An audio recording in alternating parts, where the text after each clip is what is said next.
अस्सलाम वालेकुम students.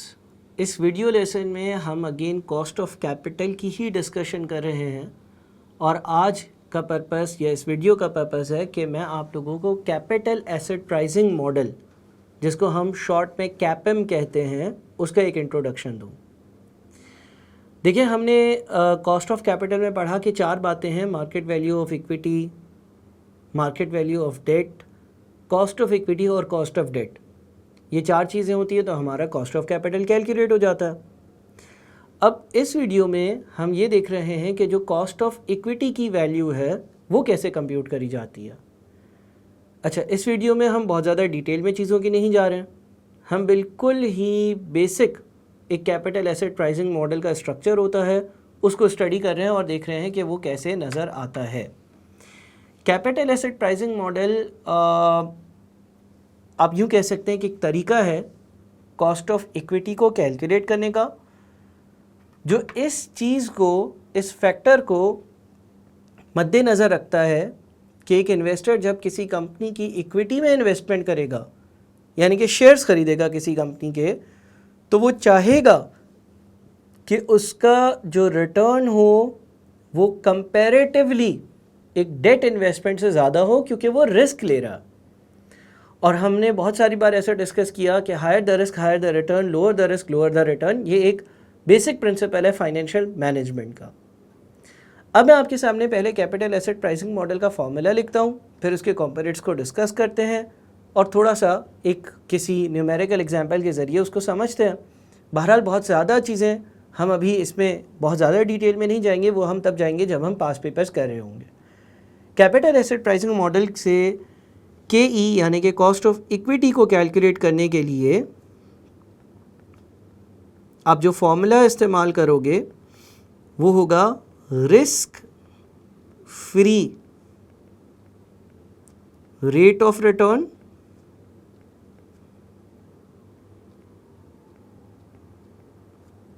Plus beta factor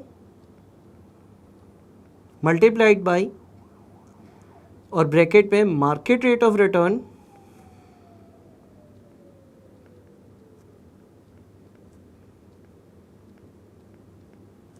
minus risk free rate of return. ठीक है जी। अब इसके इंडिविजुअल कंपोनेंट्स को समझते हैं कि आखिर ये कंपोनेंट्स क्या हैं। सबसे पहले मैंने लिखा है risk free rate of return. देखिए, कुछ अपॉर्चुनिटीज़, कुछ इन्वेस्टमेंट्स ऐसी होती हैं जिसमें आपकी इन्वेस्टमेंट का कोई रिस्क ही नहीं होता। मिसाल के तौर पर आप गवर्नमेंट के बॉन्ड्स में इन्वेस्टमेंट करते हैं अगर, तो हम ये कहते हैं कि government bonds are risk free. Government कभी भी डिफ़ॉल्ट नहीं करेगी, उसके पास बहुत सारे एसेट्स हैं। अगर आपने उसको पैसे दिए हैं, गवर्नमेंट को पैसे दिए हैं, कोई लोन दिया है, तो उस पर आप एक सर्टेन परसेंटेज कमा सकते हैं इन फॉर्म ऑफ रिटर्न, और आपके पैसे बिल्कुल सिक्योर हैं, कोई रिस्क नहीं है। इसलिए क्योंकि गवर्नमेंट के पास बहुत सारे एसेट्स हैं, अगर कभी वो आपके पैसे ना दे पाई तो कोई एसेट बेचकर आपके पैसे दे देगी। सो जनरली आपके पास सवाल में या तो risk free rate of return का लफ्ज़ होगा या तो गवर्नमेंट यील्ड रेट का लफ्ज़ होगा या इस तरह का कोई सिमिलर लफ्ज़ होगा। वो ये डिनोट कर रहा होगा, वो इस बात को डिनोट कर रहा होगा कि अगर कोई बंदा गवर्नमेंट में इन्वेस्टमेंट करता है तो उसको XYZ परसेंटेज जो भी लिखी हुई है उतना रिटर्न मिलेगा, और ये लोएस्ट लेवल ऑफ रिटर्न है क्योंकि यहाँ पर आपका कोई रिस्क ही नहीं है। आपने जो पैसे लगाए हैं वो कभी भी डूबेंगे नहीं। आपने अगर जितना भी लोन दिया है वो लोन आपको वापस ही मिलेगा, वो प्रिंसिपल अमाउंट आपको वापस मिल जाएगा। शेयर्स के केस में ऐसा नहीं होता। शेयर्स के केस में जब एक बंदा इन्वेस्ट करता है, किसी कंपनी के शेयर्स लेता है, उसके पैसे डूबने का भी खतरा होता है। इसीलिए जो कॉस्ट ऑफ इक्विटी है उसकी value risk free rate of return से ज़्यादा ही होगी, और ऐसा ही इस फॉर्मूले ने डिनोट किया। इससे बोला कि देखिए, जो कॉस्ट ऑफ इक्विटी होगी, यानी कि इक्विटी होल्डर बनकर अगर आप सोचो तो आप जो रिटर्न चाहोगे कमाना परसेंटेज टर्म्स में, वो risk free rate of return plus something होगा।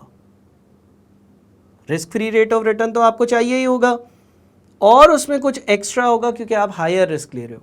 अगर आपको रिस्क ही नहीं लेना होता तो आप गवर्नमेंट के बॉन्ड में इन्वेस्टमेंट कर देते।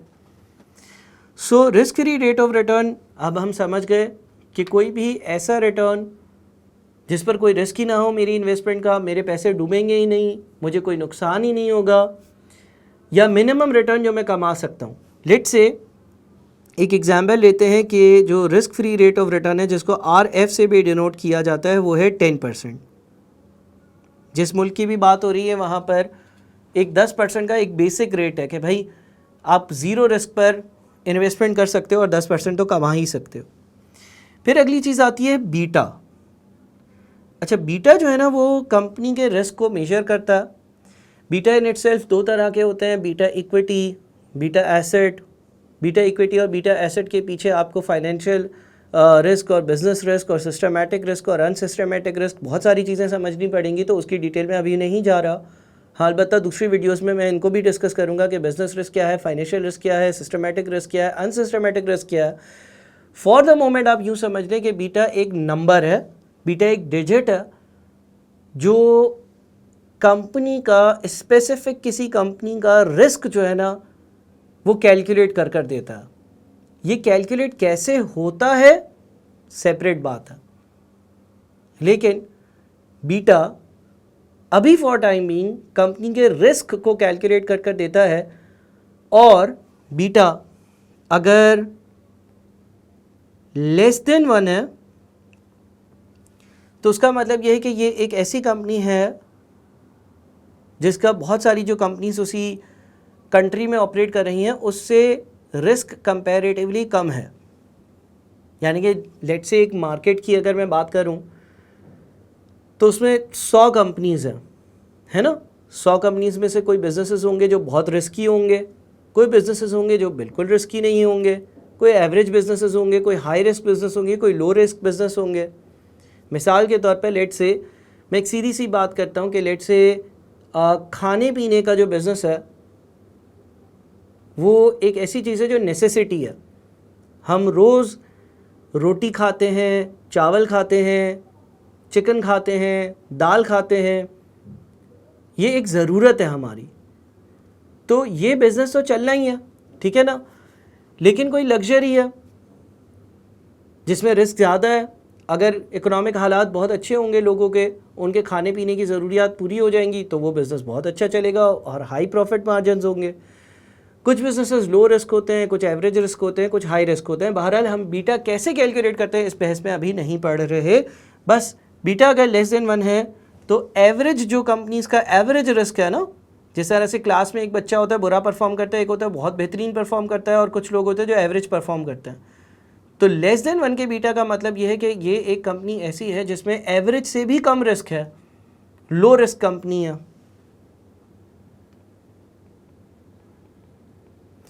अगर बीटा इज इक्वल्स टू 1 हो तो इसका मतलब ये है कि एवरेज रिस्क ही है इस कंपनी का,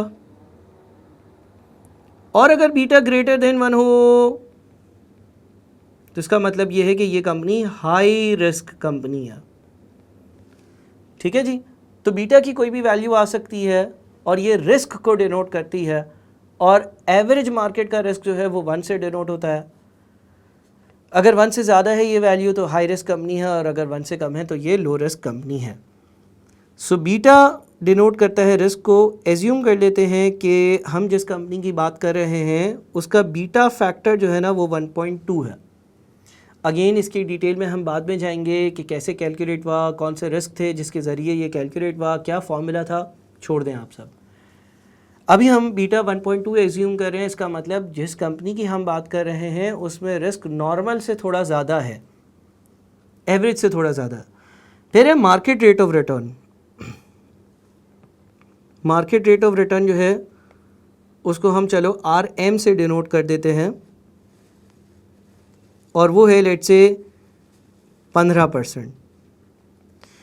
अब मार्केट रेट ऑफ रिटर्न का मतलब ये होता है कि ऑन एन एवरेज एक मार्केट में जितनी भी कंपनीज़ हैं वो क्या रिटर्न एवरेज कमा कर दे रही हैं। कोई कंपनीज़ 12 रुपये, कोई 10 रुपये, कोई 20 रुपये, कोई 15 रुपये, जो इन सारी कंपनीज़ का एवरेज बन रहा है ना वो average market rate of return 15% है। यानी कि लेट से लगभग 15% के आसपास किसी भी कंपनी में मैं इन्वेस्टमेंट करता हूँ ना तो रिटर्न मिलता है। अच्छा, अब लोग कंपनी में इन्वेस्टमेंट क्यों कर रहे हैं, लोग गवर्नमेंट बॉन्ड्स में इन्वेस्टमेंट क्यों ना करें?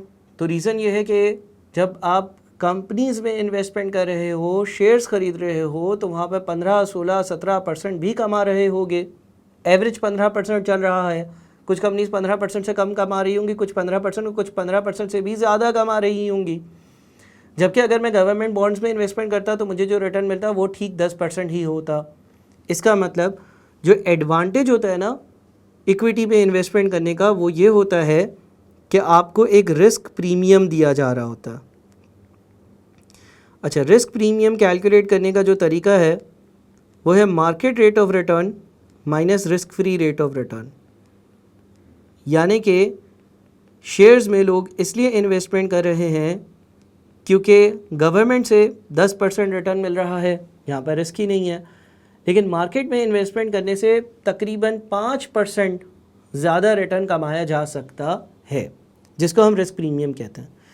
सो इस फॉर्मूले को शॉर्ट तरीके से अगर लिखूँ तो ऐसे भी लिखा जा सकता है KE is equals to risk free rate of return plus beta multiplied by bracket में market rate of return minus risk free rate of return.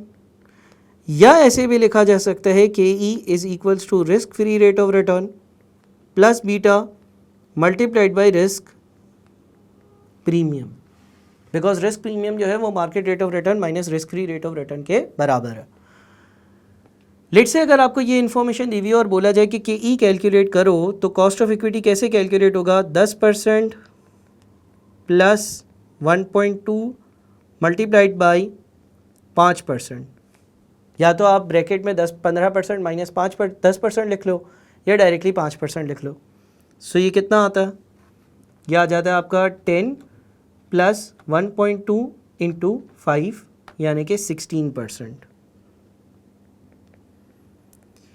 इस कंपनी के जो रिस्क्स हैं वो ये सजेस्ट करते हैं कि एक शेयर होल्डर को 16% के हिसाब से रिटर्न की ज़रूरत होगी अगर वो इस कंपनी में इन्वेस्टमेंट करे। अच्छा, हम कुछ और केसेस करते हैं। व्हाट इफ़ यहाँ पे तो बीटा कितना लिया था हमने, 1.2।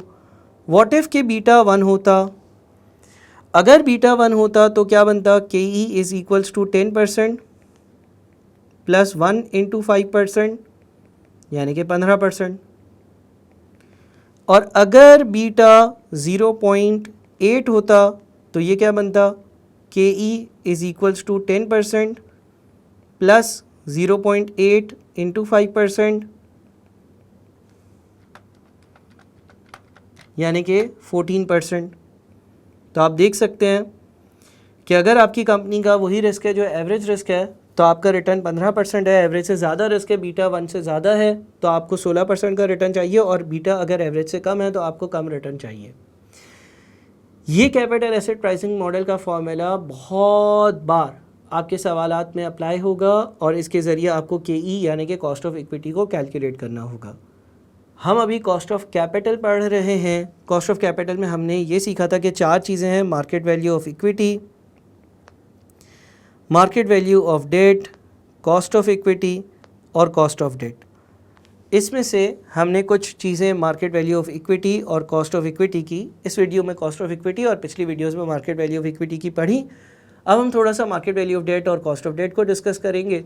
और आपने वैक तो कैलकुलेट करना सीख ही लिया है, तो जो वैक के कंपोनेंट्स है वो कैसे कैलकुलेट हो रहे हैं उस पर एक्चुअली हम डिस्कशंस कर रहे थे। अपना ख्याल रखिएगा। Thank you so much. अल्लाह हाफ़िज़।